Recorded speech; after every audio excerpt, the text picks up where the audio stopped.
name is Piers Ridyard, CEO of RDX Works, a core developer of the decentralized finance protocol Radix, a public ledger entirely focused on bringing DeFi into the mainstream. Today, we have a special episode of our podcast where we're going to be bringing on Josh, one of our oldest and long-standing developers within Radix, one of the big brains behind lots of the cool innovations that have happened at Radix. And I wanted to have an opportunity to sit down with him like we did back at South by Southwest in Texas, but this time in a studio and have a chance to chat. So Josh, welcome. Thanks. Great to be here.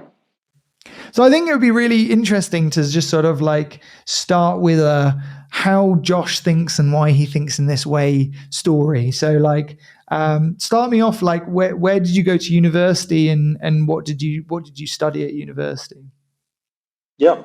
So I went to university in Carnegie Mellon, Pittsburgh. I did my bachelor's and master's there in electrical and computer engineering. And it was there where I would say I came into the university with almost zero knowledge of computers, just mostly hobby sort of stuff. But then I learned the theory, and then, but more than the theory, I learned, say, the engineering practice of software development, especially low-level software development. And I gained most of my experience in love of software, I'd say, there in Carnegie Mellon. So was it low level because that's just the way that the course works at Carnegie Mellon, or was it low level because you just enjoyed those particular modules? So you're like, give me all of those modules. I want to do those modules. I would say it's a combination of both. I guess Carnegie Mellon sort of prides itself as being university that started a lot of, like, they were involved in the creation of the internet, for example, and they do a lot of operating systems work and research and that sort of stuff. So the university itself already was, when I say low level, I mean like close to hardware. So when you build a chip, you need a way of interacting and controlling that hardware. And that's what I mean by low level. You're not really doing things in the application layer. And so especially with electrical and computer engineering, which was my major. And this was where we would program, for example, devices that have very low power, not like your computer, not like your laptop. And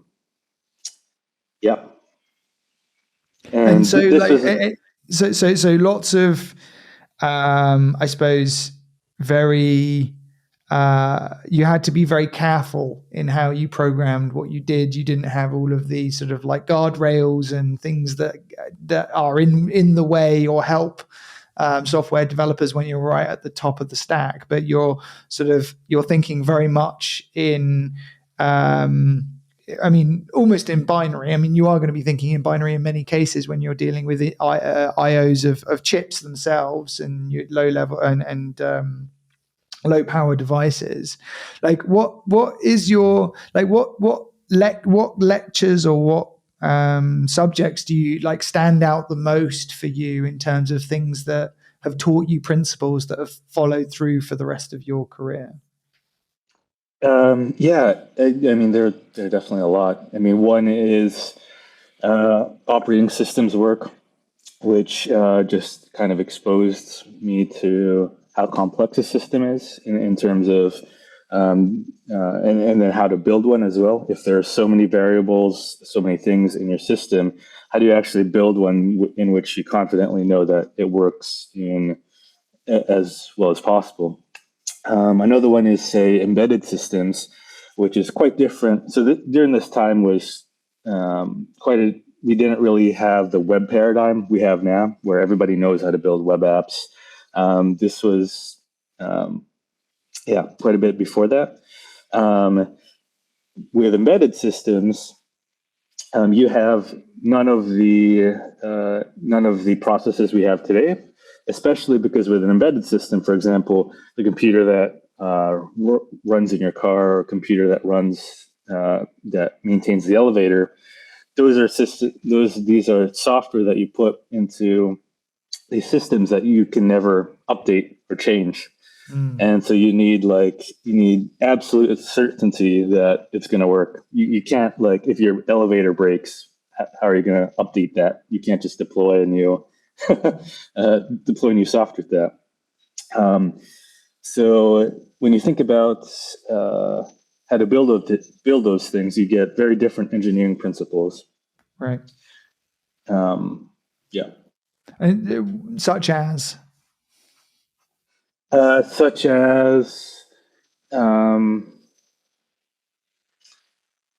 testing is key to these things. Maintaining, this might be where the finite state machines think about things in finite states, and then it's also that idea of defensive programming. Keep things only as complicated as they need to be. Sort of engineering heuristics that you kind of pick up as you build these things. It's super interesting. I think that, like, one of the things that I thought was fascinating about decentralized public ledgers when I first got into it is, like, before that, I built a hardware company that was that built, little hardware devices, little storage devices that you put into your MacBook. And the first time we ever shipped those, we messed up a manufacturing process, and we ended up having them literally fall apart in people's computers, which is not a good thing. And how expensive and difficult, like, recalls are, and how expensive and difficult to, like, fix things in the field are if it's hardware versus software, and the principles that you have to apply to, like, what's called design for manufacture. So, like, while you want to rush something into production, the cost of actually rushing something into production and then it being wrong is just so astronomically high that you just have to do so much more of the verification and testing and design work up front, because shipping hardware is really hard and expensive and problematic, especially if you have a problem. So, and I found it interesting to me at how decentralized public ledger systems seem to have a lot of, like, that overlap with hardware versus software. When you sort of like the Facebook move fast and break things, like, mantra, like, just doesn't hold in the same way, because when you have an active system that's managing very large amounts of money, that, like, the principle of breaking things is really, like, it depends what you're breaking, but some things you really, really don't want to break. And I found that sort of fascinating. And I think some of the lessons that I learned there, just personally, from being like, yes, it's okay if you push back a month, because if you don't push back a month, it's a lot more expensive. That's a lot more expensive. There's a saying in engineering, which is in sort of manufacturing, which is a cent to fix it in CAD, 10 cents to fix it on the assembly line, and $1 to fix it in once shipped, as, like, sort of the cost increments that sort of can happen. Right. So there's a 10x each time.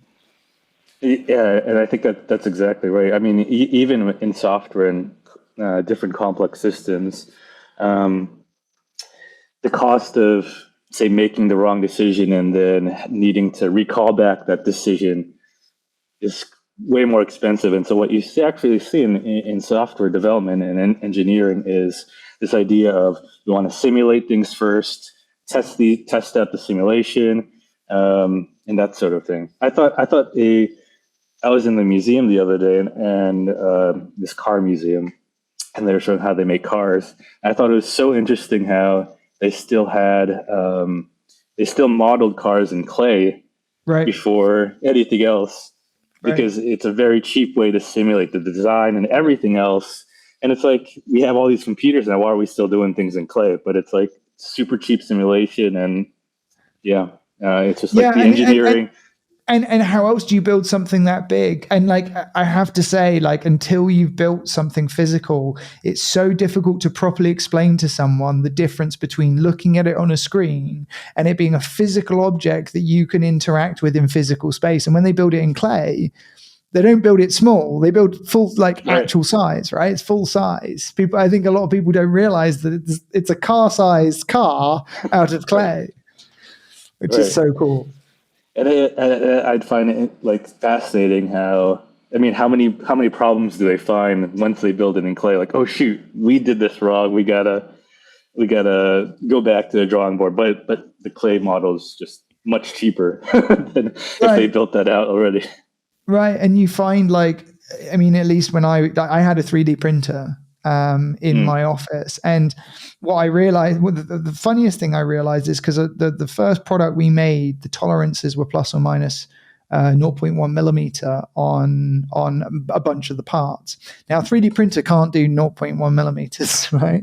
I think it can do like plus or minus 0.5 millimeters is when I had my 3D printer. I think I got better then.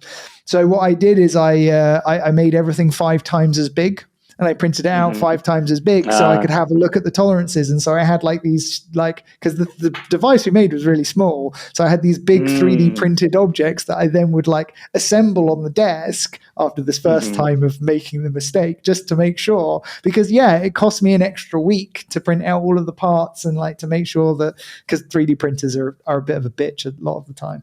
But it was worth it for the point of view of like having a product that actually went together and didn't have problems and all that kind of stuff. So Right.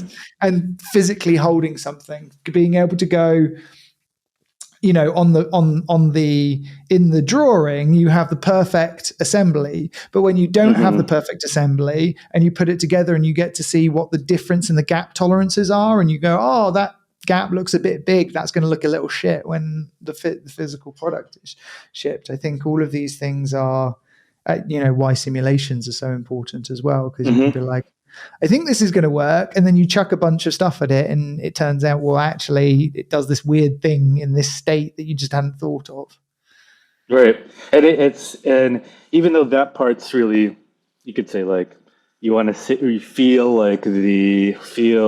physically the thing you're building, I would say there's something very similar in software, where although you don't really feel software, you can design software and with all these graphs and things, but until you actually code it up, right, and see how it's actually coded up, even if it's not the perfect code, you don't really know if your design will actually work. There's like sort of a parallel there. Yeah. Right. So you finished university and you went to NVIDIA. Was that your first job out of university? And what were you doing at NVIDIA? So at NVIDIA, I did a lot of work on GPU virtualization back then. Coming out of university, I was really into low-level systems, operating systems. And so I was really keen on looking for low-level jobs.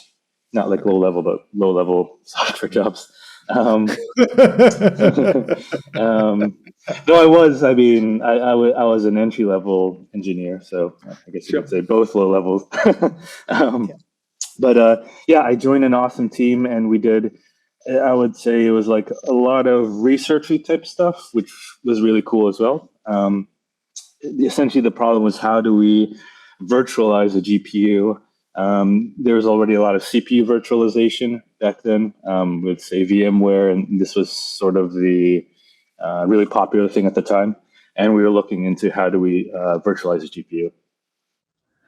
And for those who don't understand why that would be important, why is that important? I would say we didn't really know. We didn't really know if there was actually a really good use case for this back then. It was simply this really interesting engineering idea. I would say it was maybe similar to OS virtualization with VMware, where they built it, and then sort of the whole cloud idea came about. putting these computers in the cloud. And we're like, you could also put the GPU in the cloud, allow anybody to use this. And so you see that in AWS today. And it's essentially this idea that you've got a single piece of hardware, which is then abstracted away from the people using it or the systems using it. So that looks like they own this GPU on its own, very similar to cloud computing when you rent out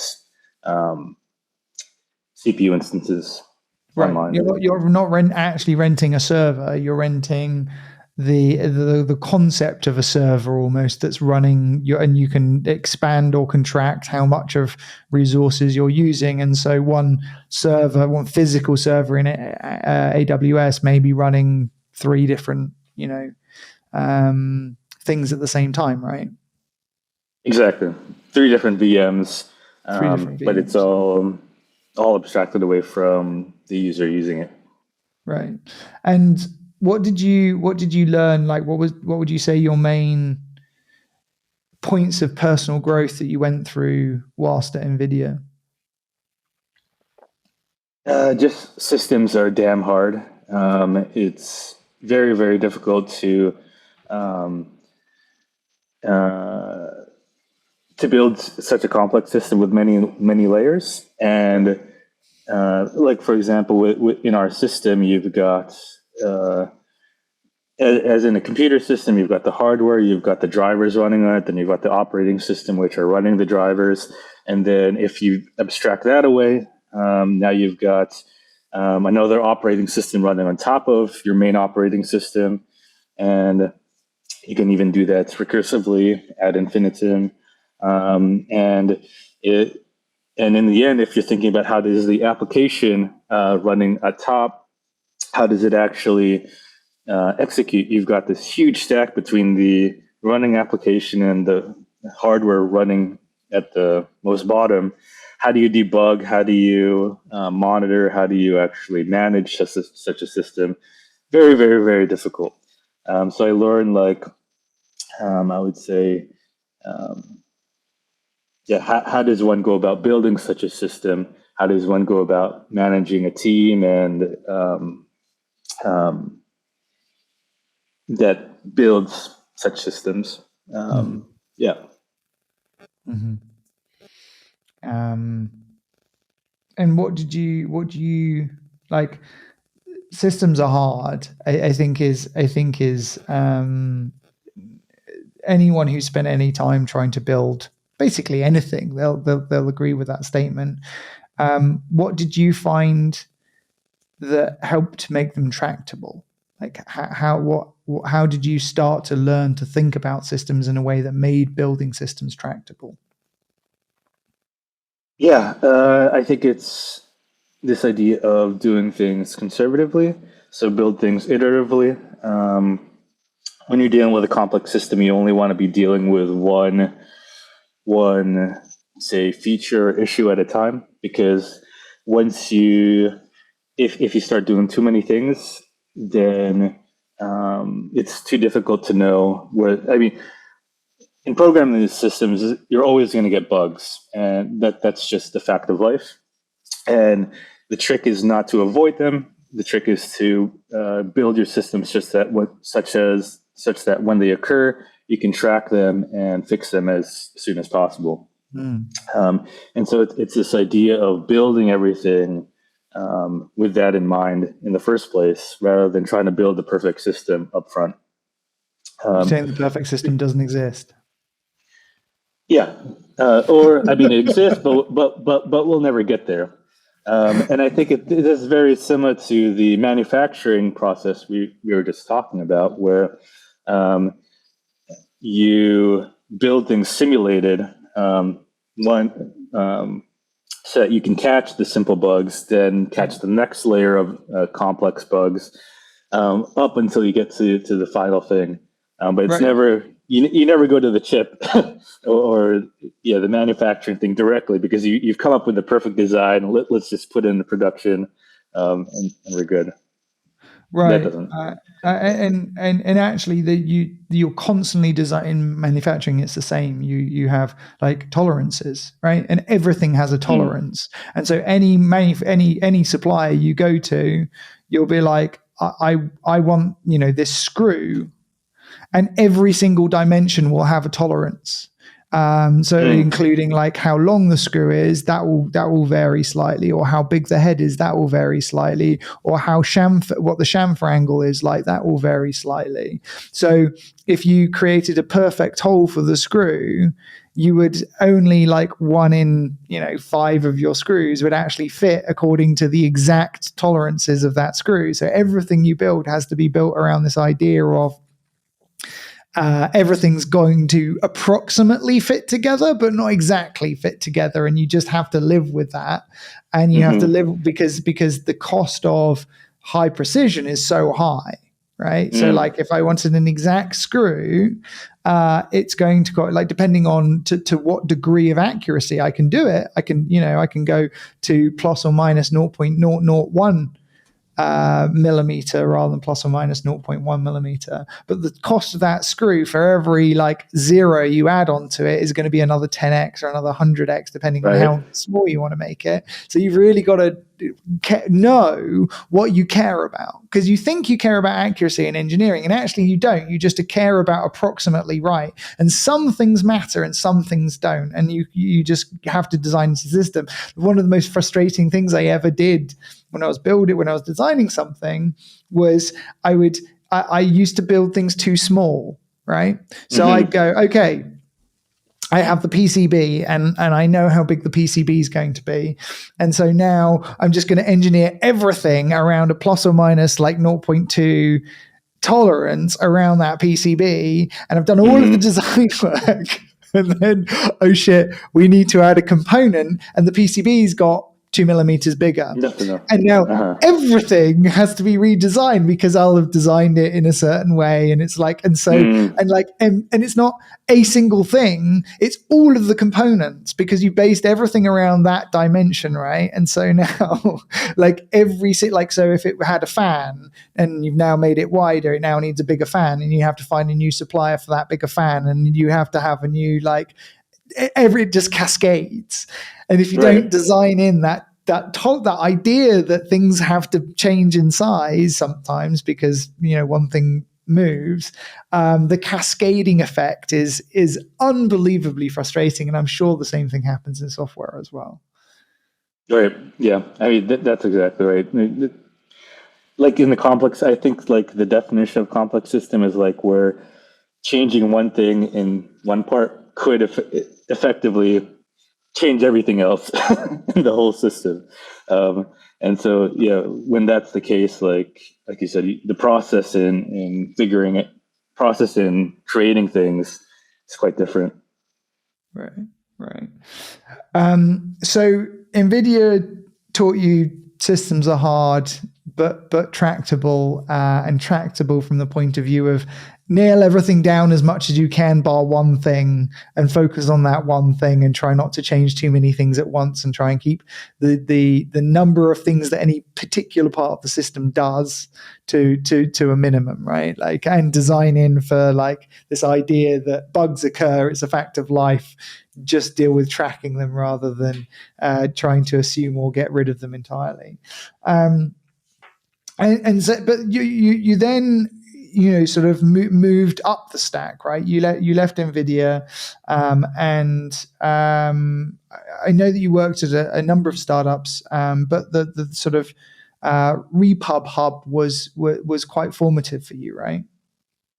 Yeah, so that was a couple of years ago where I started working at a startup where they did a lot of online work, web work, I should say. And that's where I really learned sort of the web technologies. Prior to that, I was really working more, I would say, like in college, low level things, close to hardware. In this case, now I was doing web things, which is where tech that a lot of end users see, and more application level work.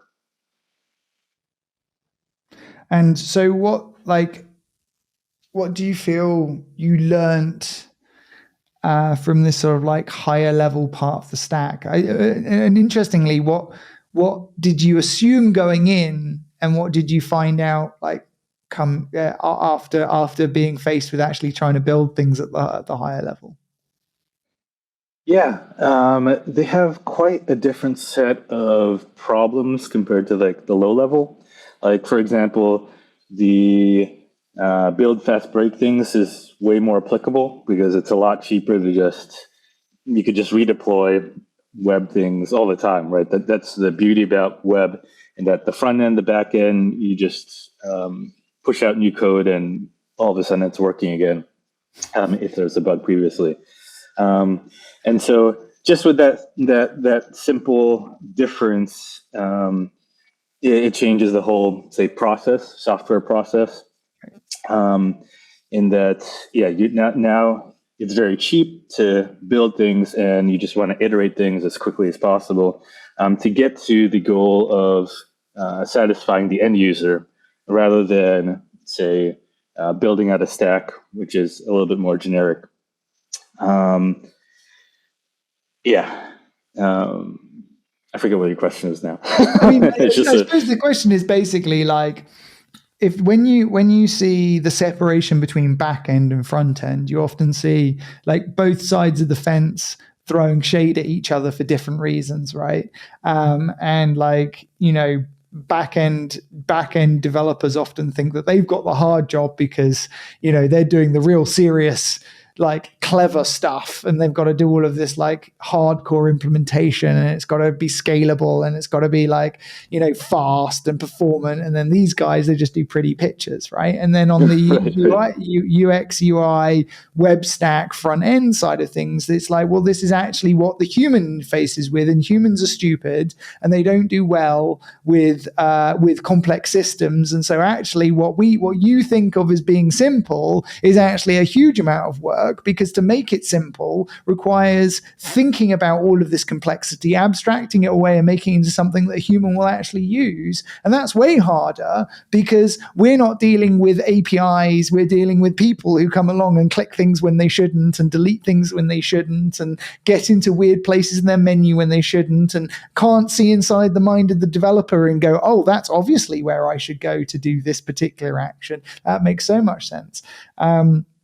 So like, did you go into it with any pre ideas about what was hard or easy about building sort of web applications versus building low level systems? And did you discover anything on that journey about maybe not being completely right about those things, or are you still like, nope, backend's the harder thing all the way? Yeah, I mean, to be honest, yeah, I sort of had that preconception. Yeah, the front end should probably a lot simpler, but I think even further to your point, in the front end, in you have to deal with UX and design and that sort of thing. But even more than that, the front end, there are a lot of really difficult engineering problems, even in programming. Even given a correct design, how do you program that? Maybe 5-6 years ago, it was still not. It was still very complicated, actually, to create a good mobile front end or web front end. So that was a big thing, and for me, in big realization there. And I think they came up with at this point, there are really good models on how do you actually build a good front end. And this goes back again to like state machines and how do you manage state, that sort of thing. So there are a lot of interesting, you can say, computer engineering problems even in the front end. That was one thing I found that was really cool. That's really cool. And in terms of like other stuff that you learn at Repub Hub, like how else did that shape your approach to building?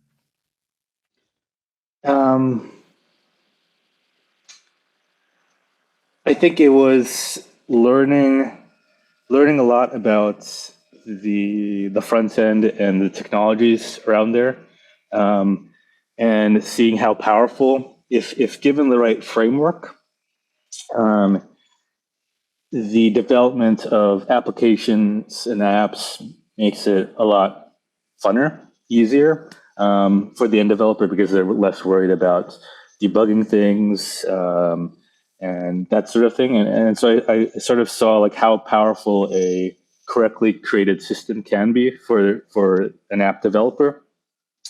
And I guess that sort of thing,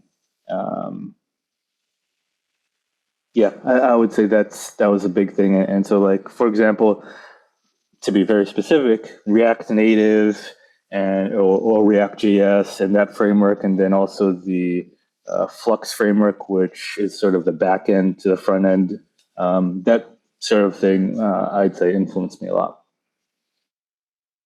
That's really cool. So I'm going to now go. We went up the stack through your career. We're now going to go down the stack on the Radix side and talk about how each of those things sort of like influenced your thinking and sort of where we went with each of the pieces of the Radix technology. So let's start with Scripto, because I think that's the main thing that the developer interfaces with. Now, Scripto as a name has been with Radix basically since near the start. Like when Dan founded Radix, he was always like, well, there's going to be a scripting language and it would be funny to call it Scripto because it's crypto with an S. And so Scripto was like this thing that was a placeholder for a very long time in Radix. And like, there will be scripting. We're not sure what it's going to look like, but there'll be scripting. Right.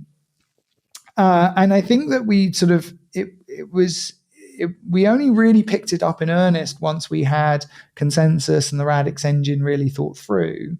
But it would be really interesting to sort of go back to that point that you and the team picked up Scripto and what you decided was important about the language. What was the starting design conversation around building a language that is now Scripto today? Yeah. I think the main thing we were looking at was how do we expose. We've got all these lovely low-level ideas with the Radix engine v1, this idea of managing tokens.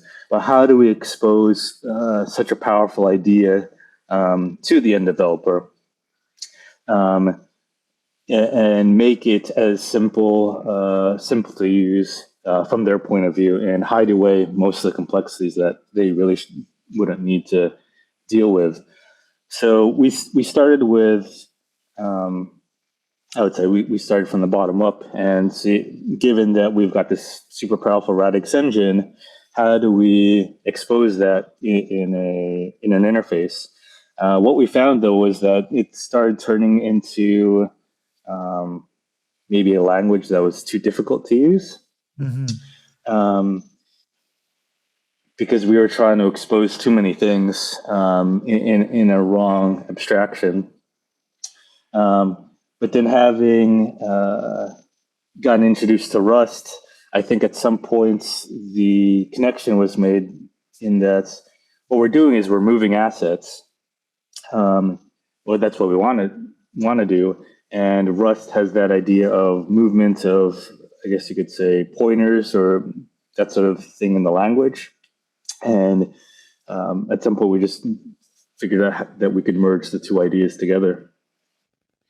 And I think one of the interesting things about Scripto in its development was there was a decision quite early not to try and build the underlying implementation. Right? It was that we'll start off with the syntax and essentially pseudocode what we think is going to be natural ways of building of programming, and doing a lot of testing right early and being like, okay, we're going to try and build this thing.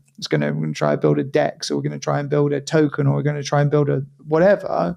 And if we just create the syntax for the language, does it feel intuitive or does it feel like clunky? And that was a big part of your design process, right? Yeah, I would say we attacked it sort of from both ends, because we did see that both ends were really important. One, we can't just build things bottom up, because then we never able to test the developer experience. But then we can't just build things top down, because then we don't know how viable is what we're building actually. Can we actually build it in time, or is it even possible? And so we went through the approach of we need to do both. So doing what you just mentioned, in that we start off with the language and then iterate on that at the same time as building things from the bottom up. Right.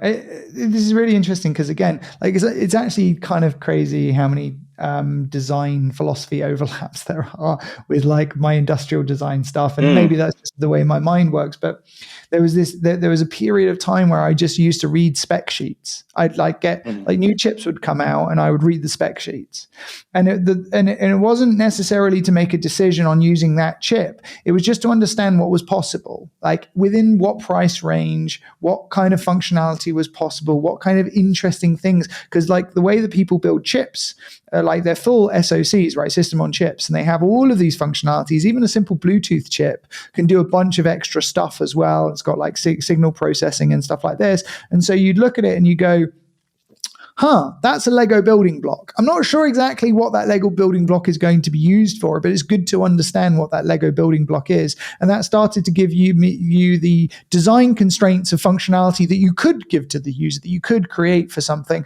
but you weren't yet sure of how that was going to manifest. And then from the other side, you'd look at the market and go, well, where are the gaps in the market? Where are people looking for things that don't yet exist? Or what do I think is utility that could be added, given what I know can be done at what cost? Like, how do those two things overlap? And it sounds similar sort of in principle, and like very vague principles. Your bottom up approach is this, like, what is the system on chips we can build? What are the underlying principles, functionality of the system that can be presented in some way? But that's movable. We can decide what that system of chip looks like, but there's still some fundamental design constraints. We have to deal with consensus. We have to deal with this idea of like what can execute within the Radix engine, what can't execute within the Radix engine, what's trivial and what's hard. And then those decisions go down to the top, from the top down. It's like, how can we make this into a human experience? How can we make the language mean that you have all of the power that you need as a developer to create asset-oriented programming, to be able to use to program assets in a logical way, but still have to respect what can actually be done, what's that functionality and power that can be presented by the language, by the underlying system trivially, versus what is actually quite difficult to engineer around. Right. Does that sound about right? Yeah, I think it's exactly the same. And I think the really interesting part about this is that both sides can sort of inform the design of the other, right. And that there's not just feedback, there's also feed forward. And so like both the what you learn from the human side or from the product side can inform how you design the backend, the low level stuff, and things in low level stuff. You might find something new and amazing that you want to feed forward to the front end, because this might be really useful thing for the end user. And so it's like, that's the one thing I find sort of really interesting, is that it's not really a linear process. Like, it's not just feed forward or feedback. It's very much circular in that one end can be infecting the other. And so managing that sort of process, I think, is really interesting and part of, engineering in general. Yeah, like I mean, this goes back to like one of the things you were saying earlier about how hard operating systems are to build. I think the biggest challenge that faces anyone is actually the blank sheet of paper problem. It's not like it's way easier to start with a system in many ways. Like, this is not universally true, but if someone's spent a lot of time and brain power engineering the right levels of abstraction, or as you like to say, indirection, into the system, so that they've thought about each of the layers and what the functionality of each of those layers are and what should live at each of those layers, you end up going, the intuitiveness of that thought process that took all of this complexity and turned it into a multi-layered system where each layer has a very specific use, can then intuitively make people go, well, it's easy to optimize this. Now I can just go in because I'm just tinkering with a bit. And if you've done your layers of layers of abstraction, your layers of indirection correctly, that now becomes a much more powerful way of optimizing. But the problem that you guys had to start off with was that blank sheet of paper problem, going like, well, what lives at each layer, and how do we think about like properly abstracting each of these so that we can then have a basis to be able to tinker and get to something really good, which has been such an amazing process for me to watch you guys do with Scripto and the Radix engine and consensus and all that kind of stuff. What did you learn sort of from the initial ideas of Scripto to like through the testing process of getting the team first to build with it and then sort of the developer community to build with it? And how's that, like, what's the biggest changes that has pushed through into sort of Radix Engine V2 and how we think about that level of indirection?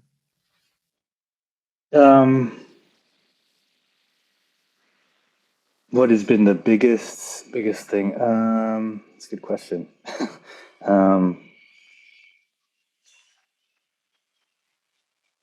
I guess I would say I've never really. It's not really a common problem, but building. It's not really. We're only building like a system. We're sort of, from the business point of view, we're trying to build a new ecosystem of developers, right? And with that, say, goal in mind, getting people to test out what we're building becomes a lot bigger part of the process than, say, previous things I've worked on. And so, like the figuring out feedback from developers and then how that gets integrated into our system, I think has been like a big thing. Have you enjoyed that?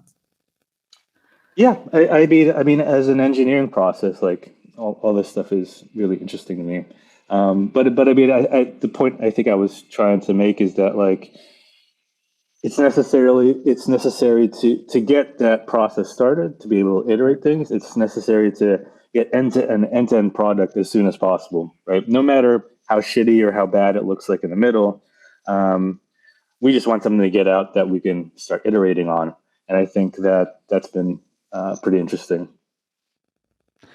Yeah, I think the it's so easy to miss the importance of getting something into people's hands, because I think the thing that is invariably true about that is the first version of whatever you create is not going to be right. And the earlier you can get that feedback, the more malleable the underlying stuff is. Like, definitely the biggest mistakes I ever made personally on that was assuming that I knew exactly what the customer wanted, and then went and created something and shipped it, and then it was like no one wanted it, and I'm like, turns out I'm not the genius I thought I was. Right. And so, like, that, I think a lot of us feel when something's like quick and dirty or like hacked together, we sort of feel embarrassed to show it off to people, because we think that people are going to pick apart all of the things we know are wrong with it, because like we've been playing around with it for like months and obsessing about it. And of course they're going to pick up all of the little things and they're going to be like, oh, this guy's obviously shit. And what I always find hilarious is that no one picks up on the shitty bits. Well, the main things that they pick up on are often the things you didn't even think about. Because they're approaching it with fresh eyes, and you didn't expect them to do a thing or try and do a thing in a certain way. Especially with Scripto, where a lot of people are coming in from the Solidity way of doing things, and like so things that feel intuitive and obvious for the team now, where it's like, of course you do it in this asset oriented way, like completely isn't for people in the community. So trying it for the first time. And so, like, did the for the Radix Engine V2? Obviously, there's a big shift from the Radix Engine V2 to the Radix Engine from the Radix Engine V1 to the Radix Engine V2. What like how much of the Scripto development process has influenced the design of the Radix Engine V2? Yeah, I mean, a huge I'm amount. just going to disappear for a second. Keep talking, but I'm going to disappear because my camera's about to die and I need to turn it on. But you carry on. Okay, I'll talk to myself. um, yeah. So how did Scripto affect the Radix engine development? I would say huge in that the um, Scripto is really the product or the iteration on how people would think about building these DeFi products, DeFi apps, and if that's the optimization path for end users, we would want that path to also be optimized in the Radix engine, and so, for example, assets moving of assets. In the Radix engine end, we want that to be where most of the design is centered around. So where if there were optimization decisions we needed to make at the Radix engine level, we would do that around those constraints. So, for example, building of components and asset moving within those components.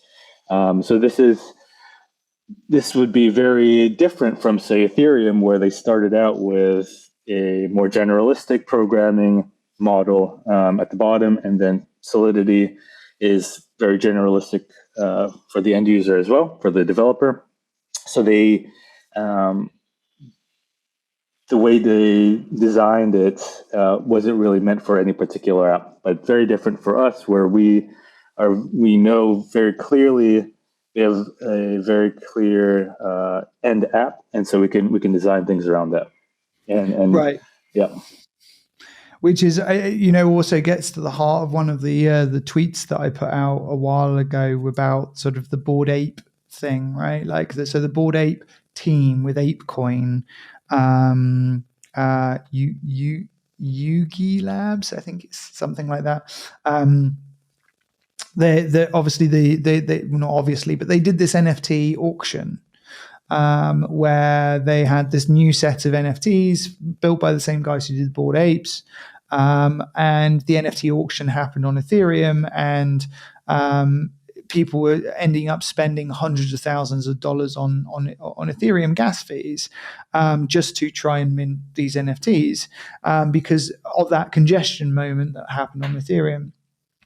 But the really interesting thing under the hood is that these platforms, because they're not designed they're not designed around a specific use case, specifically, objects or assets as the center of the execution environment. You end up getting this actually quite poor performance for things that are actually quite simple if you push that down into something like the Radix engine. So like minting an NFT should be a very simple action. It's not, because you have to run the entire virtual machine on every call. You got to run the whole lot of it for every call with all of the checks and all that kind of stuff. And so you see this huge performance difference between headline TPS and actual execution runtime throughput for these ledgers. So, if you look at the example I always go to is Electric Capital did these this investigation where they looked at DEX swaps, right? So like a Uniswap swap, but not all ledgers have got Uniswap. In fact, only Ethereum's got Uniswap. But they looked at Polygon, and they looked at Solana, and they looked at Avalanche, and they went, okay, well, what's the headline performance? Well, the headline performance for Solana is 65,000 transactions per second. Well, how many DEX swaps can we do per second? If we try and do a DEX swaps, can we do 65,000 transactions per second? Turns out no, they can only do 279 DEX swaps per second. And Avalanche, headline performance 3,500 transactions per second. you go and look at DEX swaps per second, it's suddenly at 30 DEX swaps per second. So like the performance degradation off the headline versus actual performance for the things that people want to use these ledgers for, it's 0.5% of the whole of the headline performance is actually the throughput performance. Whereas if you optimize the execution environment like we have with the Radix Engine v2, suddenly because the objects once the specification or the outline for the object via a blueprint is created, and that blueprint is instantiated as a component, the calls now become incredibly simple, and the execution now becomes incredibly simple because you're dealing again down in this constraint environment where the validation of that state update like mint and NFT isn't running thousands of lines of code. It becomes incredibly simple, incredibly elegant, and so you end up getting a lot more performance. At least that's what I understand. Am I understanding it correctly, or is that? Yeah, totally. And I think there's a really interesting analogy. We've been talking about chips, right? And I think you see the same thing even in hardware, right? Like on your phone. One way of building a phone is creating a general purpose CPU, very simple, that does everything, and you can have very good numbers on that CPU. But what they found is like the actual user experience of something like that really sucks. Like if I can't do my actual apps, like nobody actually cares about the end how many ops you can run on your phone. They care that I could play this YouTube video and it works, right? And so what you see a lot is these days is with CPUs on your phone is very application specific CPUs, chips that are meant just for displaying video. So it's optimized to do application layer stuff because now we know what people actually care about when they buy a phone. And similar to us, we think we know what people want to use ledgers for, and now we can optimize the underlying low-level stuff for those apps. That is really cool. So, like, what's it called? There's a name for it. When you have a chip or a particular part of a chip for a specific application, what's that called? Like, so you have an encryption, it's something that will do hashing, or you'll have something that does encoding, or something that does fast Fourier transforms, or something like that. There's an actual term for that. I can't remember now. Application specific hardware, maybe, I don't know. Isn't it like IOC or something like that? Right. Something on chip. I forget what it is. Right. Exactly. And so that's essentially what we've got here. And that doesn't mean that Radix can't do the general processing stuff. That's the Scripto has been designed to be, and the Radix engine processing has been designed to be as expressive as possible. If you really want to go off and do that other stuff, obviously it'll be less efficient for that. But if you want to be doing stuff that is DeFi specific, Web3 specific, asset specific, you're going to find not only is it way easier to program, but it's going to just be so much more performant as well versus something like the EVM. Right. And as well, the experience of building things with those things in mind will make it a lot simpler as well. Right. Because we have that, we know what the app or the general space of apps people want to build. Right. I think we'll leave it there. It's been a fantastic conversation. It sounds like we're going to need a part 2 to dive down onto the Radix engine and dive down further into consensus. But it's been such a pleasure talking with you, Josh, for the first part of what I'm sure will be many conversations. But yeah, thank you so much for coming on. No worries, my pleasure.